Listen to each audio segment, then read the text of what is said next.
Sir investment లో 100 - age rule అనేది చాలా గట్టిగా నడుస్తుంది. అంటే ఫర్ సపోజ్ ఒక 30 years ఏజ్ ఉన్న పర్సన్ ఉన్నాడు అనుకుందాం. 100 - 30 70 తీసుకెళ్లి ఈక్విటీలో పెట్టాలి, రిమైనింగ్ సేఫ్ జోన్ లో పెట్టాలనేది. 10,000 ఎస్ఐపి పెడితే నీ వయసు కనుక 30 years ఏజ్ అయితే 70% ఈక్విటీలో పెట్టు, 30% డెట్ లో పెట్టు. ఇప్పుడు నా క్వశ్చన్ చెప్పండి, 10,000 ఎస్ఐపి చేస్తున్నాడంటే ఆ వ్యక్తి సాలరీ ఎంత ఉంటుంది? తక్కువ ఉంటుంది, కనీసం ఒక 50,000-60,000 ఉంటుంది. అంతకంటే ఎక్కువ ఉండదు. 60,000 సాలరీ ఉన్న వ్యక్తికి పిఎఫ్ ఎంత కట్టేది?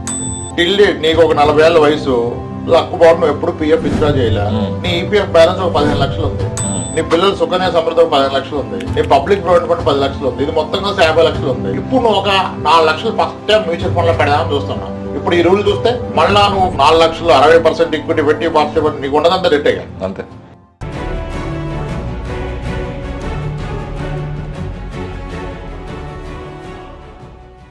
Mutual fund investments are subject to market risks. Read all scheme related documents carefully. Sir investment లో 100 - ఏజ్ రూల్ అనేది ఏదో చాలా గట్టిగా నడుస్తుంది. అంటే ఒక ఫర్ సపోజ్ ఒక 30 years ఏజ్ ఉన్న పర్సన్ ఉన్నాడు అనుకుందాం. 100 - 30 70 తీసుకెళ్లి ఈక్విటీలో పెట్టాలి, రిమైనింగ్ దీంట్లో పెట్టాలనేది, డెట్ లో పెట్టాలనేది, సేఫ్ జోన్ లో పెట్టాలనేది చాలా మంది చేశారు వీడియోస్. అంటే ఏంటంటే ఎక్స్పర్ట్స్ దగ్గర నుంచి ఒక నార్మల్ యూట్యూబ్ ఇన్ఫ్లుయెన్సర్ వరకు ఇదే గోల్ నడుస్తుంది. దీని మీద మీ ఒపీనియన్ ఏంటి? ఒక 10K ఒక ఎస్ఐపి చేసే వ్యక్తి అనుకుందాం. ఆ ఎగ్జాంపుల్ తీసుకొని ఒకసారి మీ ఒపీనియన్ ఏంటో చెప్పండి. Rule is wrong and the same rule is right. Okay, ఇప్పుడు ఈ రూల్ ని ఎట్లా ఆపాదిస్తున్నారంటే 10,000 ఎస్ఐపి పెడితే నీ వయసు కనుక 30 years ఏజ్ అయితే 70% ఈక్విటీలో పెట్టు, 30% డెట్ లో పెట్టు. అంటే 7,000 ఏమో ఈక్విటీలో ఎస్ఐపి చేయి, ఒక 3,000 ఏమో నువ్వు ఏదైనా డెట్ లో పెట్టుకో, ఫిక్స్డ్ డిపాజిట్ ఆర్డీ అని డెట్ మ్యూచువల్ ఫండ్ లో పెట్టుకోమని చెప్తున్నా. ఎందుకంటే నువ్వు నీ వయసు రీత్యా నువ్వు రిస్క్ తీసుకోగలవు ఇంత అని చెప్తున్నా. ఓకే, కానీ అందరికి బ్లైండ్ గా ఈ రూల్ ఫాలో అవుతున్నారు. ఓకే, ఇప్పుడు నా క్వశ్చన్ చెప్పండి, 10,000 ఎస్ఐపి చేస్తున్నాడంటే ఆ వ్యక్తి సాలరీ ఎంత ఉంటుంది? తక్కువ ఉంటుంది, కనీసం ఒక 50,000-60,000 ఉంటుంది, అంతకంటే ఎక్కువ ఉండదు. 60,000 ఉంటుంది. 60,000 సాలరీ ఉన్న వ్యక్తికి పిఎఫ్ ఎంత కట్టేది? 5-6-7 పిఎఫ్ కట్టేది కదా. మరి పిఎఫ్ సేఫే కదా? అవును. అంటే సేఫెస్ట్ బై డిఫాల్ట్ వెళ్ళిపోతుంది, ప్లాన్ చేసిన అక్కర్లే. మళ్ళీ ఈ వ్యక్తి నాలెడ్జ్ ఉండి మరి అందరి వీడియోలు చూసి పీపీఎఫ్ కూడా మొదలుపెట్టి ఉంటాడు, అదొక 5,000. పీపీఎఫ్ లో 5,000 పోతుంది, ఎంప్లాయీ ప్రొవిడెంట్ ఫండ్ లో ఒక 6,000 పోతుంది, 11,000 పోతుంది. అది కాకుండా ఒక 10,000 ఇక్కడ పెడుతున్నావు. దీంట్లో మళ్ళీ నువ్వు 100 - రూల్ అంటున్నావు, తప్పు కదా. నీ ఓవరాల్ అవుట్ ఫ్లో ఇన్వెస్ట్మెంట్ లో ఈక్విటీ ఎంత, డెట్ అంత, ఇది క్వశ్చన్. బై డిఫాల్ట్ మనకి మన బ్లడ్ లో ఉన్నదంతా సేఫే కదా. పాప పుట్టగానే సుకన్య స్టార్ట్ చేసాం, అదేంటి గ్యారంటీడ్ కదా, సేఫ్ కదా. అందరు చేస్తాను పీపీఎఫ్ చేసాం, సేఫ్ కదా. మన బ్యాంక్ ఎలాగైనా ఆయన ఈపీఎఫ్ అని కట్ చేస్తాడు కదా. ఈ రోజు టిల్ నీకు ఒక 40 ఏళ్ల వయసు, లక్కు బాబు నువ్వు ఎప్పుడు పిఎఫ్ విత్డ్రా చేయలే, నీ ఈపీఎఫ్ బ్యాలెన్స్ ఒక 15 లక్షలు ఉంది, నీ పిల్లలు సుకన్య సమృద్ధి ఒక 15 లక్షలు ఉంది, నీ పబ్లిక్ ప్రొవిడెంట్ ఫండ్ 10 లక్షలు ఉంది, ఇది మొత్తం కలిసి 50 లక్షలు ఉంది.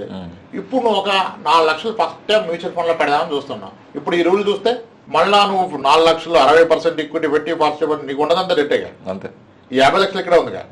ఇంకా నేను రియల్ ఎస్టేట్ పట్టరాట్లా, మరి దాని డెట్ అనాలో ఈక్విటీ అనాలో సేఫ్ అనాలో తెలదు. అంటే నేనేమంటే నీ ఓవరాల్ నెట్వర్త్ లో ఈ రూల్ వాడు. నువ్వు పెడతాను 20,000 ఎస్ఐపికి 10,000 ఎస్ఐపికి రూల్ వాడితే చాలా లాస్ అయిపోతున్నావు. కానీ అందరూ అక్కడే వాడుతున్నారు. ఎగ్జాంపుల్ ఏం తీసుకుంటున్నావు, మనం 10,000 ఎస్ఐపి పెడితే ఎంత ఈక్విటీలో పెట్టాలి, ఎంత రేట్లో పెట్టాలి అంటాం. నువ్వు ఎస్ఐపి కాదు, నీ ఓవరాల్ ఇన్వెస్ట్మెంట్స్ తో చూడాలి. ఈ ఓవరాల్ నెట్వర్త్ లో సెక్యూర్డ్ ఇన్వెస్ట్మెంట్స్, సేఫ్ ఇన్వెస్ట్మెంట్స్ ఎంత ఉన్నాయి దాన్ని బట్టి తీసుకోవాలి. ఇప్పుడు నా నెట్వర్త్ 4 కోట్లు అనుకోండి, 4 కోట్లు ఉంది నా పూర్తి ఆస్తి. ఓకే, దాంట్లో గోల్డ్ ఉంది, ల్యాండ్ ఉంది, ఇల్లు ఉంది. ఇంతవరకు నేను మ్యూచువల్ ఫండ్ పెట్టాల. ఇప్పుడు నాకు ఒక 50 లక్షలు వచ్చింది, మా ఫాదర్ ఇచ్చారు. ఇప్పుడు 50 లక్షలు నేను ఈక్విటీలో పెట్టాలా వద్దా? నాకున్న 4 కోట్ల ఆస్తికి ఇది కలిపితే 4.5 కోట్లు. 4.5 కోట్ల 50 లక్షలు ఎంత? ఒక 12.5%. ఇప్పుడు 12.5% ఈక్విటీ పెట్టాలా వద్దా? ఇంకా నా ఏజ్ ప్రకారం అయితే నేను 100 - 40 కొడితే 60% ఈక్విటీ ఉండాలి కదా. వాళ్ళ దగ్గర 3 కోట్లు పెట్టాలి, అలాగే పెట్టలేను. మరి దీన్ని ఎందుకు చెడగొడుతున్నారు మీరు ఈ రూల్ చెప్పి? ఇప్పుడు నాకున్న మొత్తంలో నేను ఒక 10-12% మాత్రమే ఈక్విటీలో పెడితే రేపు టఫ్ టైం వస్తే, మార్కెట్ సైకిల్స్ ఉంటాయి, పడితే నాకు అవసరం ఉంటే నా గోల్డ్ లోను ఎక్కడో తీసుకోవాలి కదా. ఇప్పుడు వెల్ డైవర్సిఫైడ్ కదా, 22 తులాల గోల్డ్ ఉంది, ఒక స్థలం ఉంది, 1 ఎకరం పొలం ఉంది, అపార్ట్మెంట్ ఉంది, ఈపీఎఫ్ బ్యాలెన్స్ ఉంది 15 లక్షలు. మరి అప్పుడు ఈ రూల్ ఎట్లా అప్లికేబుల్ కదా? తలా తోక లేకుండా మధ్యలో పెడితే అంతే ఉంటుంది. మొత్తం బాడీని చూస్తే అర్థమైంది. It has to be decide based on your overall network, how the spread is, how asset allocation ఎలా ఉంది, దాన్ని బట్టి నేనేం చేసుకుని బ్లైండ్ గా 100 - ఏజ్ అనేది ఎలా ఫాలో అవుతారు అనేది నా క్వశ్చన్. జస్ట్ లైక్ దట్ ఒక సైంటిఫిక్ రూల్ లాగా పెట్టేసుకోండి, తంబు రూల్ లాగా. అది నాకు అర్థం కాని విషయం, ఫైనాన్షియల్ ఎక్స్పర్ట్స్ దగ్గర నుంచి ఒక నార్మల్ ఇన్ఫ్లుయెన్సర్ కూడా వాళ్ళు చేశారని చెప్పి వీళ్ళు అంటే మనం కూడా రీల్స్ చూస్తాంగా, ఇప్పుడు ఆయన మొత్తం చెప్పినా మధ్యలో రీల్ కట్ చేస్తుండే. అవును, కన్వీనియంట్ గా. మనకు 30 seconds లో విషయం అర్థం కావాలి. ఇంత లెంది వీడియో చూడండి అంటారు, మరి లెంది వీడియో చూడకపోతే విషయాలు చెప్తారు. నీకు 30 seconds చెప్తే 100 - ఏజ్ రూలే చెప్పాలి. కొంతమంది ఓన్లీ దానికోసం చేసే వాళ్ళు ఉంటారు. ఒకవేళ హానెస్టీగా మొత్తం చేసిన మొత్తం వినే ఓపిక లేకపోతే మనం ఏం కమ్యూనికేట్ చేయలేం కదా. ఓవరాల్ నెట్వర్క్ అనే విషయం గుర్తుపెట్టుకోవాలి. No rule in finance is right. తప్పు రూల్స్ అన్ని తప్పే అనిపిస్తున్నారు. ఇప్పుడు 10 times of your salary term insurance తీసుకోవాలంటాడు. వానికి ఆల్రెడీ విపరీతమైన ఆస్తులు ఉన్న ఇన్కమ్ ఉంది, వానికి ఎందుకు టర్మ్ ఇన్సూరెన్స్? నువ్వు పోతే నీ ఫ్యామిలీ బతకడానికి డబ్బు లేదంటే టర్మ్ ఇన్సూరెన్స్. అది ఉన్నప్పుడు నువ్వు 10-20% ఎందుకు? ఇంకా టాప్ మోస్ట్ ఎక్స్పర్ట్స్ నీ శాలరీ పెరుగుతున్న కొద్దీ నీ టర్మ్ ఇన్సూరెన్స్ టాప్అప్ చేయాలి, పెంచుకోవాలి. ఎందుకు? ఈ లోపు నువ్వు నెట్వర్క్ బిల్డ్ చేసావు కదా. Objective of insurance is what? It is not to make family rich, it is to protect your family, not to become poor. You already made A wealth which is more than enough to manage even your actions manage చేయగలను. అప్పుడు ఇంకెందుకు నీకు term insurance? అది తీసుకోవడమే పెద్ద risk, అది అర్థం కాదు కదా. నీ శాలరీలో 40% దాటొద్దు, నీ ఓవరాల్ ఇయ్యమంటాడు. నీ శాలరీ 5 లక్షలు ఉంటే 60% తీసుకో, తప్పే ఉంది. ఏం చేసుకుంటావు మిగిలింది? ప్రాపర్ ఆప్షన్ వస్తే ఇన్వెస్ట్ చేయ కదా. ఎవరు అన్నారు? తమ్ముడు ఎట్లా రైట్ అయింది? పర్సన్ టు పర్సన్ మారిపోతుంది. పర్సన్ టు పర్సన్ ఇద్దరు వర్కింగ్, నీ పేరెంట్స్ డిపెండెంట్సా, పేరెంట్స్ పెన్షనర్సా, వాళ్ళే నీకు డబ్బులు ఇస్తే అసలు నీ డబ్బు అక్కర్లేదు. మా ఫాదర్ ఫంక్షనాలు కట్టించాడు, సంవత్సరానికి అది 25 లక్షలకు వేరేవాడికి ఇచ్చిండు, నేను మేనేజ్ చేయలేక 25 లక్షలు నా అకౌంట్కి అయిపోతాడు. ఇప్పుడు నాకు ఈ రూల్స్ అన్ని ఎందుకు? నేనే జాబే, నేను ఖాళీ లేను, నేను 1 లక్ష రూపాయలు తీస్తా. అప్పుడు ఏదో ఒకటి ఖర్చు పెట్టి తగలడాలిగా. మిగిలిన ఇన్వెస్ట్ చేసుకుని ఒకటి ఖర్చు పెడతావు ఒక ఇన్కమ్, లేకపోతే అంత దశకని ఏం చేస్తావు? సో కాబట్టి తమ్ రూల్స్ రైట్ కాదు. It's a personal finance. అంటే ఈ పర్సనల్ థింగ్స్ ని బట్టి ఫినాన్స్, స్టాండర్డ్ ఫైనాన్స్ కాదు. అందుకే పర్సనల్ ఫైనాన్స్. టర్మ్, హెల్త్ మీద ఎంత చెప్పినా తీసుకోరు. ఒకళ్ళు జబ్బు రాగానే ఉరికొస్తారు, అప్పుడు రాదు. సార్ 50 లక్షలు కావాలి సార్. నువ్వు 50 డైట్ పడుతున్నావు అంటే ఏంటి విషయం చెప్పు. సార్ ఇట్లా మా కిడ్కి ఇట్లా డయాగ్నోస్ అయింది సార్, లేకపోతే మా వైఫ్కి ఇలా డయాగ్నోస్ అయింది సార్, ఎట్లా సార్ ఎట్లాగైనా ఇప్పింది సార్. ఇంక ఇప్పించడానికి ఏం లేదు అక్కడ, ఇంక అవదు. అది ఎప్పుడు చేయాలి? లేకపోతే ఫస్ట్ 5 లక్షల పాలసీ తీసుకొని జబ్బు వచ్చాక సార్ 50 లక్షలకు పెంచండి సార్, చూడండి సార్ ఎలా పెంచుతాడు? పెంచడు కదా, వాడి క్లాస్ కదా అది. ఎవరు జబ్బు వచ్చాక పెంచడం ఇట్లా చాలా ఉన్నాయి ఫినాన్స్ లో. అది సింపులే, మనం చెప్పిందే రిపీట్ చేస్తున్నాయి దానికి మోస్ట్ ఆఫ్ ద టైం.